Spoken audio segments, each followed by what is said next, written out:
Fala galera, a Prefeitura de Belo Horizonte e o É Mesmo Cabral Podcast apresentam a vocês a websérie Minha Carreira Preta, aprovado pelo edital BH nas Telas, edição Paulo Gustavo. Venham assistir conosco histórias que inspiram, trazendo muita referência, protagonismo e principalmente possibilidades. Assistam o nosso episódio. Sejam todos bem-vindos à websérie Minha Carreira Preta. Hoje nós recebemos um profissional que se dedica há mais de 2 décadas ao cuidado, à saúde da mulher e à medicina com responsabilidade e humanidade. Médico formado pela Faculdade de Medicina da UFMG, com residência em ginecologia e obstetrícia, especialização em ginecologia oncológica pela Santa Casa e atuação em alguns dos principais serviços públicos e privados do Estado. Plantão, cirurgia, assistência obstétrica, cuidado com famílias e hoje sócio fundador da Casa Perinatal, Dr. Guilhermino Brás de Jesus. Meu amigo, uma alegria e um prazer te receber aqui na nossa websérie. E antes de te passar a palavra, vou fazer minha autodescrição para as pessoas que estão só nos escutando. Eu sou um homem negro, cabelo crespo, barba grisalha, hoje eu estou com uma calça cinza, um sapato branco e creme e uma camisa preta. Estou de óculos. Doutor, eu queria que você se apresentasse para o nosso público, falasse quem é o Dr. Guilhermino Brás.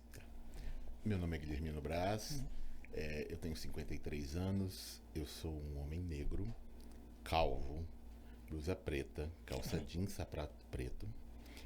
Eu sou médico formado pela Universidade Federal de Minas Gerais e trabalho com obstetrícia.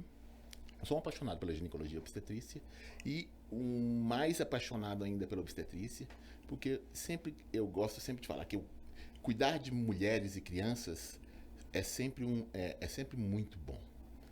Então, assim, é uma coisa que me move, que me deixa à vontade para poder fazer e que eu gosto de estudar sempre e entender cada vez para poder oferecer sempre o melhor para as pacientes. Eu tenho uma carreira sólida hoje. É interessante se olhar para trás e ver o que você já passou. Eu lembro que quando eu entrei no vestibular, eu passei em 1993 e não existia cota nem nada, então eu, em cara de periferia de Belo Horizonte, estudei em escola pública minha vida inteira. Eu só paguei escola uma única vez na vida e quando eu fui fazer cursinho, e só consegui pagar também porque meu vizinho tinha aberto um cursinho, ele era professor de matemática. Eu cheguei para ele, eu preciso estudar, mas só que eu não tenho grana. E aí ele falou assim, então vai fazer a prova e a gente vê o que a gente consegue de desconto para você. Eu fui lá, fiz a prova, tirei o primeiro lugar e fiquei com 50% de desconto. O que me permitiu fazer o cursinho, que era um cursinho na Savassi, e para poder conseguir o que eu queria, que era entrar na Federal. E aí é muito interessante que eu dava aula particulares e ficava o dia inteiro estudando. Então, geralmente eu dava aula particular à noite, então eu estudava o dia inteiro e chegava em casa, dava as minhas aulas particulares e chegava em casa e continuava estudando, porque era um objetivo passar. E eu sabia que, por exemplo, e se você ser de uma família pobre, você tem uma coisa bem estabelecida. Se eu não passar, eu vou ter que trabalhar. Então, assim, ou eu passo agora ou eu vou perder essa oportunidade. Então, assim, eu não posso perder essa oportunidade. Então, é muito interessante você ver como a mente funciona. E realmente eu me dediquei, e aí passei. E eu ainda sempre brincava com meus colegas que o meu presente de Natal era passar na Federal pro 2º semestre. Para eu ter 6 meses de férias. E foi o que aconteceu. E foi muito bom. Que eu fiquei 6 meses de férias, literalmente não tinha que estudar, não tinha ninguém para encher meu saco. Já passei no vestibular, ninguém pode falar nada. Posso fazer o que eu quiser. Então, é muito legal isso. E entrar na faculdade foi um ritual de passagem. E entrar na faculdade, na Federal, é muito interessante, você ver, porque é um universo, né? Você vê pessoas de todos os lugares e você vê que realmente você é literalmente um peixe fora d'água ali, né? Porque eu não tinha nem noção. Muitos dos meus colegas iam de carro para lá, eles tinham outros tipos de vidas em relação aqui à minha vida. Então, assim, você fala assim, gente, como é louco estar aqui.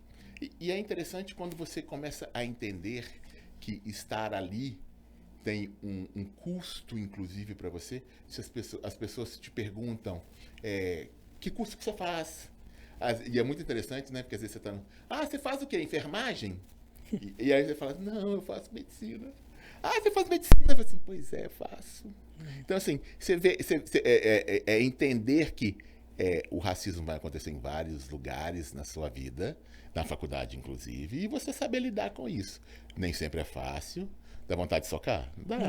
Mas você vai aprendendo que socar não adianta. Então, você vai aprendendo a navegar, né? Então, o cuidar, para mim, foi muito interessante, que quando eu entrei na faculdade, quando eu entrei, a minha ideia era ser clínico, né? E aí, quando eu fui conhecendo as disciplinas e as matérias, entendendo, tendo uma ideia, né? Porque quando a gente faz medicina, a gente acha que a gente sabe medicina, mas a gente tem uma noção vaga sobre o que é realmente medicina. E aí você começa a se interessar pelas áreas. Primeiro, eu sempre pensei, vou ser clínico. E aí eu sempre fui muito caxião, estudava muito. E aí eu conheci a cirurgia. E aí eu me apaixonei pela cirurgia. Mas também adorava os meninos, as crianças. Adoro menino, brincar com menino. E aí você começa... Aí eu fiquei, não, então vou fazer cirurgia pediátrica. E aí, na metade do curso, um colega me ofereceu um estágio em obstetrícia. E foi quando eu fui conhecer a obstetrícia. E aí é muito interessante que eu comecei esse estágio numa sexta-feira de carnaval. E é a coisa que eu lembro até hoje, que é uma coisa que é marcante. A primeira vez que eu segurei um ser humano, aquele cheiro líquido amniótico, um menino chorando, é muito louco. Eu falei, gente, é isso. É isso. Então, assim, e desde ali eu tentei sair, porque a vida de obstetra é muito pesada, mas nada na medicina me puxava para orbitar com tanta força gravitacional quanto a obstetrícia. Então, eu fiquei na obstetrícia e sou feliz com isso. Doutor, quando começou esse amor pela medicina? Se é que teve um marco assim para você? Não existe um marco, né? Porque eu sempre observei, eu sempre fui um menino que teve facilidade com a escola. Eu nunca tive dificuldade para estudar. Mas de todos os conteúdos, história, geografia, matemática, física, a biologia sempre me fascinou. O funcionamento dos seres vivos. E quando, eu não esqueço que a gente estuda o corpo humano na quarta, estudava, não sei como é que tá agora, na quarta série do primeiro grau, do fundamental, e depois você estudava de novo na sétima série, quando você ia ver o corpo humano de novo. E ali eu sempre falei, dentro da biologia e das ciências, foi o que sempre me chamou mais atenção, o corpo humano. Ver como funciona, entender por que você faz xixi, por que você respira, como é que funciona, como é que você digere alimento. E o que mais me fascinava, como é que você transforma 2 células num bebê? Como é que você controla isso tudo? Como é que você faz para crescer? Como é que você... Mas se o bebê não faz xixi? Não faz xixi? Então quem faz o xixi do bebê? Porque tem que ter troca. E aí você vai entendendo e o universo da obstetrícia foi me puxando por aí. E aí, entender que a obstetrícia foi esse lugar que me chamou, foi muito importante. Você falou desse amor pela obstetrícia, o amor assim pela medicina em geral. Fazer faculdade de medicina na UFMG, de que forma isso marcou para você? É interessante, porque a UFMG sempre... E tem um evento que eu fui na minha 7ª série, mais ou menos. Eu tava com uma professora de português ou literatura, eu não lembro. Aí ela me perguntou, aí você pensa em fazer o quê? Aí eu virei para ela e falei assim, eu penso em medicina na Federal. Aí ela falou assim, você não vai conseguir não. E aí é aquela coisa que eu sempre tive em mim, que é individual. Eu não vou conseguir. Entendi. E aí eu vou te provar quem não vai conseguir.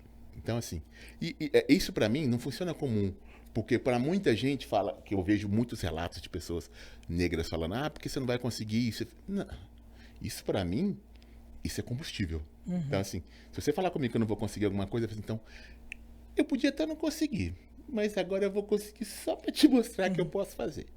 E existia um desejo real junto com um objetivo, não porque eu queria provar com aquela professora. Eu falei assim, não, você está enganado a meu respeito.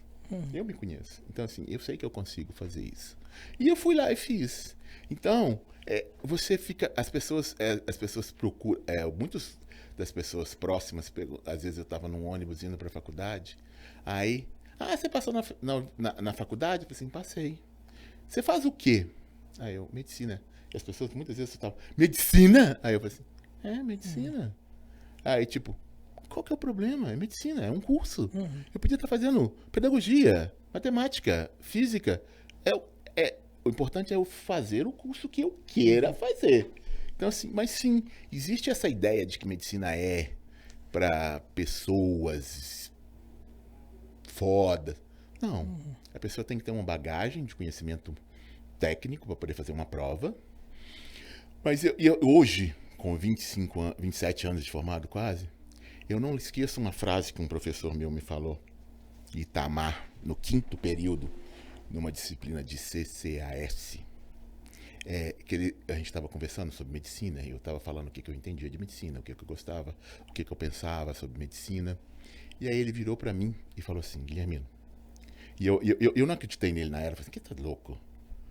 Você tá doido? Só 10% dos alunos dessa faculdade tem esse tipo de ideia que você tem sobre medicina.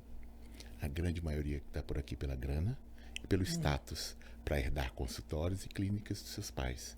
Eu falei, que é isso, professor? Tem tanta coisa mais fácil, podia ter feito administração, que não sei o quê. Que não sei o quê. Ele falou assim, e o status quo de ser médico, de ser o doutor? Aí, e eu achei, e durante muito tempo eu achei que realmente isso era mentira. E aí você vai para a área médica, aí você vê que não. Realmente, muitos dos colegas estão aqui pela grana, para herdar as coisas dos pais. E assim, a medicina como ela deveria ser, e eu sempre coloco isso, a medicina como ela deveria ser exercida, isso é muito complexo porque cada pessoa tem uma opinião de vida, né? A opinião do que ela acha certo, uma visão de mundo, mas a medicina deveria ser para cuidar de pessoas, para auxiliá-las em que o lucro seja consequência do seu trabalho. E o que você observa hoje é que os pacientes, eles são os objetos de obtenção de lucro de planos de saúde e ninguém está muito realmente preocupado com eles. Então, aí você começa a entender que realmente que médicos vocacionados estão dispostos a estar ali pelo paciente. E quando eu falo isso, não quer dizer que você não tenha que receber, não quer dizer que você não tenha que receber dignamente, ser valorizado pelo seu trabalho, mas você deve sempre se lembrar que aquele princípio básico de medicina, primo non nocere, primeiro não faça mal, principalmente se for por causa de dinheiro, né? Então, isso é muito importante você ter em mente e manter em mente o tempo inteiro, porque quando a gente vai discutir, aí às vezes eu já tive discussões com colegas, eu falo assim, mas que a gente recebe mal, eu falo assim, tá, então vamos lá. As pacientes que procuram a gente aqui no hospital, elas não têm possibilidade de fazer outra coisa. Elas não têm grana e elas têm que vir aqui para o hospital público, tá bom? Você tem a possibilidade de não trabalhar aqui se você acha que o trabalho é ruim, que é muito trabalho. Tem um monte de trabalho por aí, você pode fazer outra coisa. Eles não têm opção, você tem. Então, o incomodado é você tem que sair daqui. Agora, se ficar aqui, tem que fazer o serviço direito. Em respeito com essa pessoa. Porque é aquela coisa, as pessoas já têm tanta dificuldade no Brasil, tanta dificuldade de acesso à saúde. Então, quando ela chegar, ela tem que ser bem tratada. E se você ganha mal, se você está trabalhando muito, não é problema da pessoa. Você troca o plantão, tira férias, dá um atestado, mas chegou lá, não pode maltratar o paciente. Isso pra Doutor, mim você está falando aqui dessas experiências, do seu modo de pensar na medicina. Qual foi os maiores desafios que você teve assim na sua formação médica? Pessoais, junto à instituição? Pessoal. Bom, eu sou de uma família originalmente muito pobre, na periferia de Belo Horizonte. E aí eu lembro quando eu virei pra minha mãe e falei assim, mãe, eu vou fazer medicina. Aí ela falou assim, tudo bem. Você tem duas opções, federal ou federal. E tem que ser a daqui. Ou seja, eu não tinha opção de passar em outra federal. Porque eu não tinha grana para ser mantido na outra federal. Em outro lugar. E eu sou da época que as ciências médicas eram muito mais barata do que ela é hoje. E eu não tinha grana familiar para pleitear o crédito estudantil para estudar nas ciências médicas. Então, assim, eu não tinha outra opção além de passar na federal. Então, isso te molda de N maneiras, do tipo, você foca mais, você usa todas as suas habilidades e você vai usar todos os meios disponíveis possíveis para você poder chegar lá. Você aprende a manejar situações interessantíssimas, por exemplo, é muito interessante quando eu já tive que ir de bicicleta para a faculdade porque eu não tinha grana para o ônibus, e eu fui pedalando e voltei, e tipo, isso não é um problema para mim, o importante é que eu cheguei aqui. E aí eu já não tive grana para poder ir pro bandejão, e aí eu fui pra biblioteca estudar, e meus colegas, vamos pra... Não tô afim não. Fui pra biblioteca, tomei água, estudei, e aí as pessoas ficam, ai, mas que coisa sofrida. Gente, a gente tem que ser... eu sou muito pragmático desde muito novo. Eu tinha duas opções. Sentar, chorar e reclamar como eu sou uma vítima, indefesa, um pobre coitado, ou você vai morrer se você ficar sem almoçar hoje. Você tomou o café da manhã bem tomado. Uhum. E assim, e é aquela coisa típica. Eu sabia que eu não tinha grana, então eu falei assim, então eu vou tomar um café bom, bem tomado, em casa, vou pra faculdade, não almoço, e volto, a hora que eu voltar eu janto. Tipo, eu vou resolver isso aqui, ninguém vai morrer nesse período, não vou ter uma hipoglicemia, nada disso. Eu queria ter comido? Queria ter comido, mas não era possibilidade. Então, eu tinha que lidar com a realidade. E aí, quando você pensa, e aí nesse intervalo, meus pais tiveram uma relação muito tumultuada, e nesse intervalo, quando eu estava chegando no quarto período, não esqueço, foi no quarto período, meu pai saiu de casa completamente. E aí ele literalmente abandonou a família. Com aluguel para pagar, água, luz, telefone, sem compra do mês, porra da quatro. E a hora que isso aconteceu, eu cheguei na aula, era uma aula de patologia, eu não esqueço. Eu cheguei para os meninos e falei assim, gente, eu vou ter que trancar o curso. Os meninos olharam para mim, os meninos do meu grupo, quê? Eu vou ter que trancar o curso, meu pai saiu de casa, eu tenho que trabalhar, eu tenho que ajudar minha mãe, que não sei o quê. Eu falei, você ficou louco, a gente vai dar um jeito, que não sei o quê. Gente, que dá jeito. Vocês têm a vida de vocês, eu que tenho que resolver o meu problema. Isso é literalmente, como se diria, esse corre é meu, não é seu. Aí eu lembro que eu cheguei em casa, eu tive aula de manhã e de tarde, cheguei em casa, mãe, decidi, eu vou trancar a faculdade. Ela falou, como é que é? Eu vou trancar a faculdade. O velho saiu de casa, eu tenho que ter um emprego, trabalhar. Ela olhou pra mim, você ficou louco. Você fez a coisa mais difícil que foi chegar lá e passar na federal. Você não vai largar isso. E aí nessa brincadeira ela começou a olhar meninas dentro de casa, ela fazia como se fosse babá, as pessoas levavam os meninos pra lá. Ela vendia doce, salgado, bala, pirulito na porta de escola para eu ter dinheiro pro meu xerox, pro meu ônibus, para poder comer. Nesse intervalo, quando ele saiu definitivamente, foi que uma das coisas que eu adoro na Federal, eles têm a Fundação Universitária Mendes Pimentel, que acolhe os alunos carentes. E aí você leva a documentação, tem uma entrevista com assistente social, e aí eu consegui ser um dos carentes da FUMP. Então, durante um tempo, eu pagava muito mais barato no bandejão. Então, assim, eu tinha possibilidade de comprar meus livros parcelado durante o meu semestre inteiro. Então, assim, ter conseguido isso mudou completamente a minha vivência na faculdade. Mesmo porque, a hora que eu terminei o primeiro período da faculdade, eu sabia que eu precisava de grana. Eu precisava, tipo assim, eu não tenho como ficar dependendo da minha mãe e dos meus irmãos. E meus irmãos estavam trabalhando, e mais novos que eu, para sustentar a casa. Então eu ficava me sentindo a pior pessoa do mundo por estar estudando e eles terem trabalhando e eu como se fosse se eu estivesse vagabundando estudando. Então, logo que a gente terminou o primeiro período, teve um concurso para monitor. E aí eu já fiz esse concurso para monitor e já passei e já comecei a ser monitor a partir do segundo período. Então, foi a partir dali, sendo monitor, sendo fumpista, depois bolsa de iniciação científica, projeto de extensão. E isso tudo foi me mostrando que é possível estar na Universidade Federal, fazer projetos, receber algum tipo de ajuda. Não que eu tivesse grana para sair, não. Era grana para o xerox e para o ônibus, e que para mim era exatamente o que eu precisava. Era só o que eu precisava, não tinha nenhuma outra ambição naquele momento. Então, assim, só o fato de ter conseguido aquilo para mim foi perfeito. Então, isso vai moldando sua vivência na faculdade. A gente está falando desse ambiente da universidade. A gente sabe que o ambiente da medicina ele é muito intenso, né? O que te fortaleceu nesse período aí? Principalmente minha mãe. Tipo assim, muito. Ela sempre presente, cuidadosa. Às vezes eu lembro, eu chegava exausto em casa. E a mãe queria conversar. E eu falei, mãe, eu não tenho força para conversar, mãe. ou eu tenho que estudar, eu tenho que dormir, estudar. E aí, às vezes, eu começava a estudar e ela queria conversar comigo, porque eu fiquei longe o dia inteiro, que não sei o quê. E aí eu comecei a usar uma outra técnica.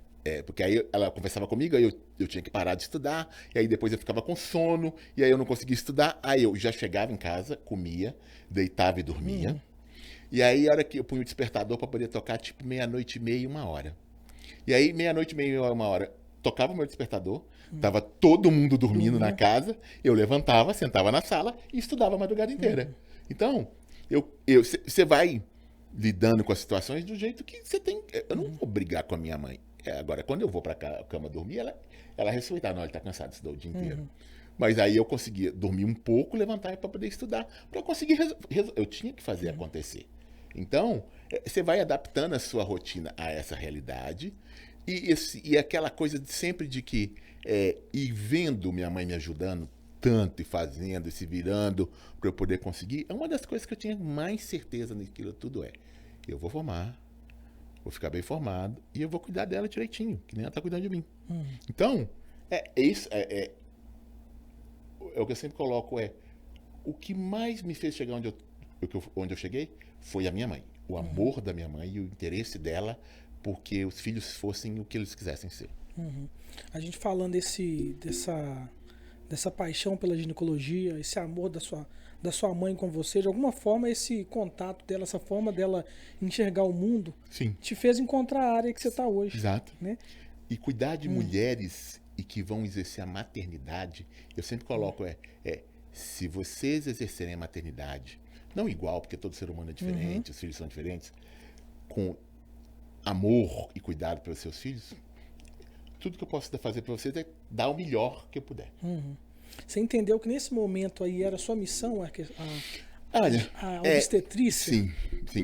Sim, porque eu lembro que quando eu entrei na ginecologia obstetrícia, inclusive, eu fiz um R3 depois, com especialização de vídeo, laparoscopia, várias subespecialidades ginecológicas, e depois fui para uma especialização de uroginecologia e oncologia ginecológica na Santa Casa. Mas ali, ao contrário do que eu adorava, eu trabalhei com o outro lado, né? Eu trabalhei com a morte. Eu trabalhei com dar notícias ruins. Eu tive que dar notícia para uma mãe e para um filho que a mãe desse filho e a filha dessa mãe estavam morrendo. Então, e eu ficava muito arrasado. Tanto que a hora que terminei a especialização, eu falei assim, tá, não consigo trabalhar com isso. Não consigo trabalhar com isso. Eu não consigo fazer isso o resto da minha vida. Assim, do ponto de vista das pessoas falar, mas aí você perdeu uma especialização. Não perdi uma especialização. O que eu ganhei de habilidade cirúrgica na oncologia, hoje eu uso na obstetrícia. Então, quando eu tenho casos complexos, que eu tenho cirurgias pélvicas extensas, lacerações numa cesariana, eu consigo resolver absolutamente, literalmente, com a mão nas costas. Então, assim, é muito tranquilo para mim resolver determinadas demandas por causa do meu treinamento em cirurgia. Então, não foi uma perda de tempo. Eu ganhei habilidades para ajudar as mulheres quando elas tiverem partos complicados na minha presença. Entendi. Doutor, você passou por essas instituições todas, né? Sofia Feld, Odile Lombardi, Maternidade de Betim. O que você aprendeu nesses serviços todos aí? A vulnerabilidade das pacientes grávidas é uma coisa que sempre me incomodou. A maneira como o Estado não cuida bem de mães e bebês e que não se dispõe a melhorar muitos pontos de assistência é uma coisa que me incomoda muito. Mas ver que tem vários colegas também muito interessados em cuidar, bom, isso melhora a visão que a gente tem da medicina. Agora, o grande marco de todos esses hospitais, cada um deles me deu uma coisa diferente em matéria de complexidade, tipo de paciente. Agora, o que mais mudou a minha prática obstétrica foi o Sofia Feldman, que é uma maternidade pública, que ela como é que é o nome daquilo? Filantrópico. E que me ensinou uma obstetrícia, que é a obstetrícia que eu realmente sempre acreditei, que é aquela humanização, um olhar pro parto como um evento fisiológico e não um evento médico. o respeito à mulher, suas escolhas, a possibilidade de oferecer partos verticalizados na banheira, no banquinho, que é uma das coisas que eu sempre questionava durante a residência, e trabalhar, e lá eu aprendi uma coisa que é interessantíssima, que você não vê no modelo que eu fui treinado, que é o trabalho multiprofissional, onde você trabalha com as enfermeiras obstetras, que nas principais países do mundo, principalmente quando as pessoas gostam muito, porque é a Europa. Pois é, na Europa quem assiste parto é enfermeiro. Trabalhar com enfermeiro me deu uma outra visão sobre o nascer, sobre o cuidar. Então, isso mudou muito a minha maneira de enxergar a obstetrícia e me tornou muito melhor do que eu sou. Então, assim, e aquela coisa que, mas você... Eu sou muito grato pelo que eu aprendi nas minhas escolas obstétricas, porque eles me deram habilidades cirúrgicas e de tococirurgia. Ou seja, eu consigo fazer manobras obstétricas, domino o fórceps, parto pélvico, mas eu sei colocar tudo isso do lado e simplesmente assistir uma mulher parir. Isso é muito importante quando você entende que nem sempre suas habilidades são necessárias.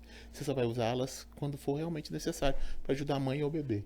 E é uma das coisas que eu vejo muito e eu discutia muito quando eu tinha residente, médico tem que deixar de ter tanto ego. Às vezes a gente tem que ficar lá só para assistir. Assistir o milagre da vida acontecer. E só intervir se ele precisar de alguma ajuda. Mas tem gente que precisa fazer alguma coisa para justificar a sua existência na face da Terra. E a gente gasta um tempo para poder sair desse lugar de fazer, não fazer nada, é fazer tudo por essa mulher e por esse bebê. Se você não atrapalhar, tá excelente. Você falou dos partos aqui. Antes da gente começar o programa, começou na África, foi fazendo... Isso. E essa eu queria que você história, explicasse isso um pouco. Eu sempre conto para as pacientes, quando elas começam a ficar com medo, o parto é muito dolorido, é difícil. Aí eu falo assim, então tá, ok, vamos lá. Esse processo de parto que vocês têm, parir, ele tá na espécie humana desde quando a gente era, antes da gente ser Neandertal. Então a gente já virou Neandertal, depois Homo sapiens, sapiens sapiens. Todos com o mesmo processo de parir. Então a natureza já testou ele por milhares de anos e aprovou. Tipo assim, funciona, vamos lá. E aí quando elas ficam com medo, então vamos lá. A civilização começou na África. Elas subiram, atravessaram o deserto, chegaram na Europa, expandiram-se para a Europa inteira, entraram na Ásia, desceram para a Oceania, desceram a América inteira. Então, quando você pensa disso em matéria de... E nós vamos lembrar que esse trajeto era feito a pé, né? Então, não era carro, não tinha avião, não tinha nada disso. Então, elas pariram no deserto, nas savanas, nas florestas, no gelo, nas cavernas, em todos os ambientes geográficos do planeta. E sempre chegaram lá com seus filhos. Então, e nunca foi um processo doloroso ou muito ruim quando você ouve as histórias dessa época. O que aconteceu? Aí a gente começou a criar umas civilizações e criar tecnologia e a gente começa a ter um modelo de médico como ele existe hoje. E aí resolvem tentar melhorar a mortalidade materna e neonatal e colocar o parto dentro do hospital. Só que aí é o que eu sempre coloco a crítica. Só que você colocava o parto dentro do hospital onde a medicina era prioritária não, só de homens, mulheres não estudavam, homens que não conheciam o processo de parir, porque quem participava do parir eram as parteiras, as mulheres mais velhas, as irmãs que já pariram, então era um conhecimento que era passado de geração em geração. E aí as mulheres começaram a parir no hospital. E aí eu sempre explico para as pacientes, por que você acha que esse modelo colocou vocês deitada na cama de perna aberta? O cara não sabia o que fazer. Ele nunca viu um parto. Qual que é a melhor forma de você descobrir alguma coisa? Você põe o objeto de estudo na sua frente, parado, e fica observando ele. Só que ninguém levou em consideração a fisiologia do parto. Que a verticalização era o mais importante, que biomecanicamente a pelve se abre nas posições verticais, que o parto é mais rápido. Que quando você olha na antropologia da história do parto humano, quando você vai nos sumérios, nos egípcios, em todos eles, todas as representações de parto são mulheres verticalizadas. Elas estão em pé, elas estão em bancos de parto, elas estão de joelhos sobre tijolos. Ou seja, a verticalização era a regra. Até a medicina criar esse novo modelo de mulheres deitadas com a perna para cima. E isso tornou o parto mais lento, mais doloroso, mais sofrido. E aí foi se criando essa ideia social de que o parto é difícil, é ruim, é perigoso. E aí isso estabeleceu do jeito que se está hoje, que as mulheres têm muito medo de um processo fisiológico. E aí quando elas colocam, porque eu prefiro uma cesariana, aí eu sempre coloco, eu tento jogar o raciocínio, sair do mágico, medo, para o raciocínio. Então, deixa eu ver se eu entendi. Você tem medo de um processo fisiológico que a natureza faz há milhões de anos, que é seguro, mas você não tem medo de abrir a barriga, 7 camadas, tirar seu bebê, fechar essas camadas, para você poder cuidar dele. E eu sempre coloco para elas assim, você tem que lembrar o seguinte, seu marido faz uma cirurgia de unha encravada, ele fica 5 dias no sofá enchendo seu saco, falando que ele tá morrendo de dor. Quando você faz uma cesariana, em 6 horas vão bater no seu ombro e falar assim, levanta que o menino precisa de cuidado. Então é a única cirurgia de grande porte que não existe pós-operatório repouso. Você tem que levantar e cuidar da cria. Então a gente tem que guardar a cesariana para quando ela realmente for necessária. Quando existir um risco de morte materno ou fetal que justifique de maneira científica. Eu sempre coloco, mas no Brasil tem essa ideia de que é um tema que é pouco conversado, é um pouco discutido no mundo, sério, e no Brasil as pessoas sempre colocam, cesariana a pedido. Aí, porque a paciente quer, é o desejo dela. Aí eu falo assim, então vamos lá. Ela está informada sobre os riscos? Ela sabe que tem 3,5 vezes mais chance de morrer? 20 vezes mais chance de hemorragia? 15 vezes mais chance de infecção? Mais chance de trombose? Ela entende tudo isso? Que ela está trocando um processo fisiológico por uma cirurgia com suas complicações? Então, assim, você conversou exatamente sobre isso? E eu sempre coloco, mesmo depois que você orientou tudo, a paciente, mas eu prefiro uma cesariana. Tá. Então a gente pode pelo menos esperar seu neném entrar em trabalho de parto, porque aí pelo menos ele está avisando pra gente que ele está pronto para poder nascer. Porque quando a gente tira isso antes, a gente está assumindo uma coisa que ele às vezes não contou pra gente que está acontecendo. E às vezes ele vai parar no berçário 3, 4 dias para se recuperar, porque ele nasceria biologicamente daqui a 1 semana, 2, a gente tirou ele antes, então ele vai ter que fazer essas 2 semanas em algumas horas. Ou seja, vai ter que passar 2, 3 dias no CTI para poder vigiar a questão respiratória enquanto ele se adapta à nova realidade. Ele precisa realmente fazer isso, do tipo, ele estava correndo risco de morte dentro dessa barriga? Se não, a gente tem que começar a respeitar o nascimento, né? Entender que esse ser que está ali dentro, ele tem que ser respeitado, apesar dele ainda não ser juridicamente um indivíduo, não tem um CPF, nada, nem direitos, ele tem que ser respeitado no nascimento dele. Então, assim, isso é muito importante. Que elas entendam que não tem problema fazer cesariana. Cesariana é uma cirurgia espetacular. Eu sou cirurgião, eu adoro operar. Só que eu acho que a gente tem que usar quando ela realmente for necessária. E as mulheres, principalmente no Brasil, elas têm que entender o seguinte, o que o sistema obstétrico brasileiro oferece para elas é o pior que há no mundo. Não tem dúvida nenhuma. Em nenhum país do mundo você tem 60% de cesariana, que é como que a gente vai bater agora. E assim, toda vez que você tem 20%, 25% de cesariana, é um alarme em todos os outros países, encontros, reuniões, para poder barrar, auditar. Aqui, as pessoas fingem que não está acontecendo. Nenhum órgão governamental, nenhum órgão médico se posiciona em relação à saúde das mulheres, porque a Organização Mundial de Saúde mostra claramente, acima de 15% de cesarianas, você não tem uma vantagem nem para mãe nem para bebê. Às vezes você começa a criar mais problemas pelo excesso de cirurgia, tanto agudos, hemorragia, lesão de órgãos, quanto a longo prazo, do tipo placenta creta, como é que fala? Placenta prévia. Ou seja, você tem várias alterações que podem acabar numa futura gestação, com gestações prematuras, sangramento na gestação, internação, meninos muito prematuros, mulheres esterectomizadas. Ou seja, você está criando problemas que são desnecessários. Se você fazer a obstetrícia como ela é feita no restante do mundo, e consciência, ninguém está... É aquela coisa, eu não defendo parto normal a qualquer custo, mas cesariana por qualquer motivo também é desrespeitoso com a mulher.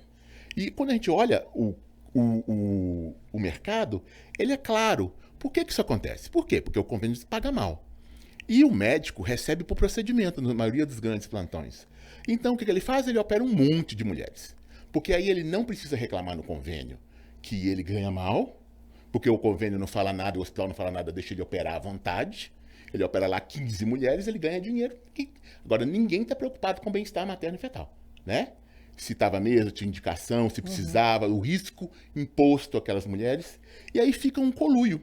Eu não falo que você me paga mal, você me deixa fazer o que eu quero, e a gente deixa assim. E a população acreditando que estão sendo feito o melhor para elas. Ou seja, estão sendo enganadas, né? O que e é uma das coisas, minhas críticas mais vorazes o sistema obstétrico brasileiro, ele precisa começar a oferecer ciência para os pacientes e não comodidade financeira. Entendi. Maravilhoso isso. Isso é até uma forma de esclarecer as pessoas que estão nos escutando. A gente fazer reeducar, né? Para a natureza, deixar a natureza fluir, né? Não as intervenções com cunho financista. Exato. E eu sempre coloco para o paciente assim: você conhece algum processo médico cirúrgico que seja mais seguro do que algo que a natureza faz espontaneamente? Não existe. Então a gente só deve fazer alguma coisa cirurgicamente falando quando for realmente necessário. Maravilha. Doutor, a gente está falando aqui de humanização, de cuidado. O que você considera o coração do seu trabalho hoje? No que tange técnica, acolhimento, humanização? Eu sou um cara extremamente cuidadoso, do tipo assim, eu gosto de ouvir, eu gosto de entender, eu gosto de entender onde aquela mulher tá, qual que é a experiência que ela já teve de parto, como ela nasceu, como a mãe dela pariu, como as irmãs pariram, para poder saber até como é que eu vou trabalhar com ela a respeito de gestação, o que ela entende, o viés dela, por exemplo. Eu tive muita paciente que fala, que todo mundo falou com ela a gravidez inteira, que ninguém na família dela pariu de parto normal, que ela não ia conseguir, para ela parar de bobagem. E ela teve um parto normal, espetacular, lindo. E tipo assim, aí ainda brincando com ela, falei assim, olha, o parir não é genético, tá bom? Muito provavelmente sua mãe, sua tia foram submetidas a cesarianas antes de datas de trabalho de parto. Porque meu colo nunca abriu. Nunca abriu mesmo, não. Sempre te operaram antes de você entrar em trabalho de parto. Então não vai abrir mesmo, não. Né? Então, assim, os colos que realmente não abrem com 41, 42 semanas existem, mas são raros. A grande maioria vai abrir até 41 semanas. Então, assim, e quando você não abre até 41 semanas, você tem métodos de indução para fazer com que aquilo funcione e que ela tenha um parto normal. Então, assim, o que falta mesmo na maioria das questões obstétricas é um conhecimento científico aplicado, respeitoso para paciente. Então, assim, ser cuidadoso, ser atencioso, prestar atenção, acolher a dor da paciente, explicar para ela, tirar ela daquele estado de medo e mostrar para ela a questão científica é muito importante, o porquê fazer isso e não fazer aquilo. E geralmente as pacientes, eu sempre dou séries, documentários, livros para poder ler, para ter dúvida, para a gente conversar sobre o processo. Que é muito importante ela entender os benefícios para ela e para o bebê dela, para poder passar pelo processo. E eu sempre, as pacientes às vezes ficam assim, mas demora muito um parto, pode ser 24 horas. Aí eu sempre falo assim, então tá bom, querida, vamos lá. Quanto tempo tem a Terra? 4,5 bilhões de anos. A humanidade, a gente tá aqui, tem um suspiro, tá bom? Você ficou grávida 40 semanas. A expectativa de vida do seu filho, 80 anos. O que são 12 horas? 24? Nada. Então assim, não tô falando que não vai ser intenso, pesado, mas na linha de tempo da humanidade, da vida, da sua e do seu filho, 12, 18 horas não são nada. Absolutamente nada. Então, assim, desmistificar essa ideia de que parto é demorado. Não, é um processo. Pensa bem, seu corpo, durante 40 semanas, manteve seu neném dentro do seu útero, alimentado, cresceu, saudável, respirou, alimentou esse bebê e seguro, preso. E aí, depois de 40 semanas, ele gasta 18 horas para desfazer o processo inteiro e te entregar seu presente. Você jura que é muito? Ele segurou seu bebê por 40 semanas. Ele está pedindo 18 horas. Não é tanto assim. Então, assim, quando você começa a entender essas linhas temporais e você fala, não, é mesmo, pois é. Ele não está te pedindo muito, não. Porque aí eu sempre coloco, você tem noção, porque é uma mudança física, corporal muito grande, hormonal. Então, assim, não tem como ele fazer muito mais rápido. Senão vai ficar muito mais doloroso para você. Muito mais doloroso, porque é uma mudança anatômica brusca. Então, tem que ser minimamente de um tempo, até para poder deixar a dor manejável. Tudo é conhecimento, né? Falta de informação. E às vezes eu vejo que você falando aí, para mim é tudo muito novo. É uma forma, essas informações não chegam, né? E é bom ter alguém que apresenta o parto de uma maneira natural, o respeito à natureza, até para as pessoas começarem a desmistificar essa questão de que a regra é a cesariana, né? Doutor, a gente está caminhando aqui para o final do nosso podcast. Uma alegria te receber aqui, de uma postura íntegra, uma fala muito certa, sabe? Muito firme. E é bom a gente ver profissionais assim, principalmente ver profissionais negros, né? Falando, a gente vê que a saúde... Dificilmente, eu acho que eu fui atendido por uma médica só negra, até hoje. Eu nunca fui atendido por nenhum colega negro. Pois é. E acredito que, quando você falou do início... eu tenho opção para escolher, né? né? Só me falta o indivíduo. O indivíduo, é isso. Eu acredito que daqui a uns anos a gente vai começar... isso vai mudar. Eu lembro bem que eu estava na faculdade e aí, alguns anos depois da residência, eu comecei a fazer algumas matérias isoladas para mestrado. Quando eu cheguei na faculdade, eu olhei e falei, gente, tá mais colorida a faculdade. Que interessante. Então, assim, você começa a ver uma mudança, mas assim, vai gastar um bom tempo pra gente ver mais turmas, mais profissionais médicos, mais especialistas médicos. É isso mesmo. Pegando esse gancho aí de demorar tempo, a gente fala que a gente sabe que a medicina é muito desigual ainda, né? Sim. Né? Que recado você deixaria para jovens negros que sonham em seguir na carreira da saúde? Você pode qualquer coisa. A principal coisa que você tem que fazer é acreditar em você. E eu vou contar uma história que é rapidinho. Eu tinha uma secretária quando eu estava no Sofia, quando eu fazia ultrassom. E ela era uma mulher negra, linda, inteligentíssima. Já tinha um filho e queria fazer faculdade. Mas não, é muito difícil. Aí um dia o ultrassom falou assim, fulana, não. Você vai sair daqui, passar na sua casa, comer, você vai pro cursinho, você vai estudar, você vai fazer vestibular, você vai fazer o curso que você quer. Você não pode ficar presa nesse lugar, que não sei o que, você é muito boa. Aí ela foi. Foi e passou. E ela fez fonoaudiologia na Universidade Federal de Minas Gerais. E ela terminou a fonoaudiologia. Durante o curso dela, ela foi para um congresso fora do país. Ela foi chamada por lá, daí ela entrou numa linha de iniciação científica e ela fez mestrado, ela fez doutorado e hoje ela é professora doutora da Universidade Federal de Minas Gerais, então, no departamento de fonoaudiologia. Então, o que essa história mostra é que, e eu sempre falava com ela, é muito difícil, eu sempre colocava para ela, pra gente sempre vai ser mais difícil, sempre. Então, a nossa cor vai chegar na frente. As pessoas vão ver primeiro a nossa cor, depois elas vão entender quem somos nós. Então a gente não pode se abater por isso. O mundo vai olhar a gente assim, é assim. Mas tem que mudar. Pois é, não mudou ainda, então a gente vai ter que lidar com isso.